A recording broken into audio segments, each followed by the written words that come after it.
Hello everyone, in this video I'm going to show you how to use TonKeeper dating connection to date people in Telegram.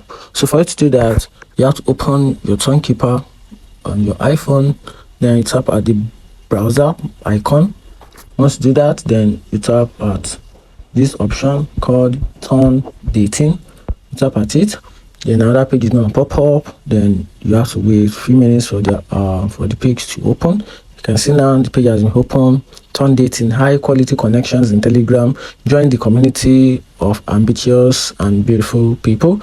Then once you have to do that, you have to connect your wallet, your TonKeeper wallet, to this particular page. So then a form of transaction exchange will be paid. From there, you pay a few amount in Toncoin.